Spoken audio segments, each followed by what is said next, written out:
This is one of the things you find in the commentarial literature. You find the kind of different laws of the world. They're called niyamas in the commentaries.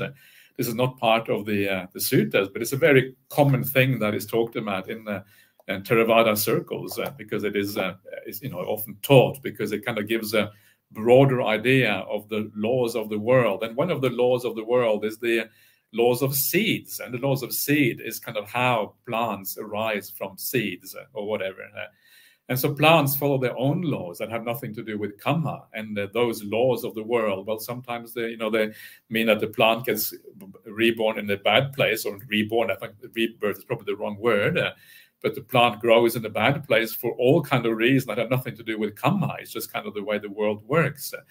If you are a rock and you are on top of a mountain, you can argue, well, the rock is sitting in a beautiful place on top of the mountain, while another rock is kind of sitting in a swamp somewhere in a terrible place. Why is that the case? Well, basically, it's just other laws of the universe that decide that one rock happens to be there, another rock happens to be some other place. It's just the laws of physics or whatever turn out in a certain way. And the same thing with plants. It is, it does not necessarily have anything to do with the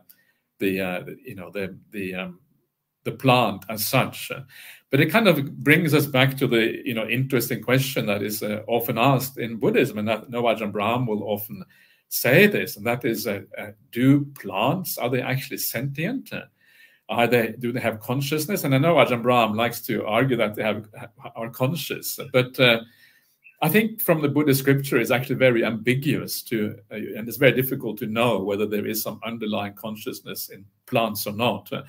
And the feeling you get when you read, the Pachitya rules about killing plants and that kind of stuff, is that it doesn't look like the plants are conscious. What it looks like is that, we cannot kill plants because that was a belief in society. And that is what the Buddha specifically says in those Pachitya rules.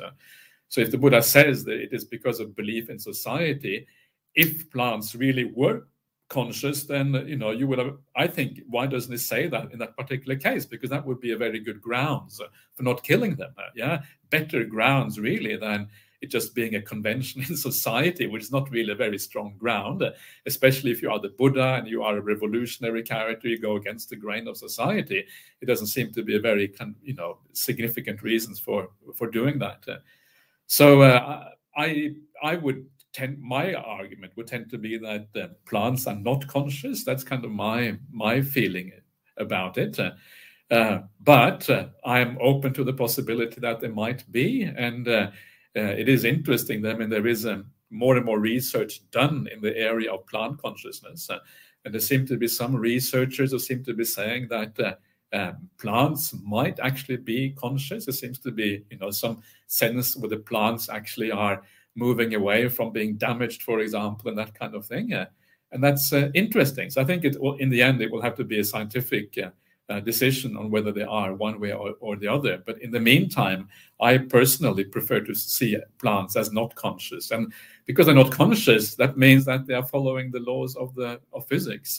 And where they get reborn, not get reborn, has nothing to do with karma, anything like that. It's just random. It's just the way the world kind of operates, really.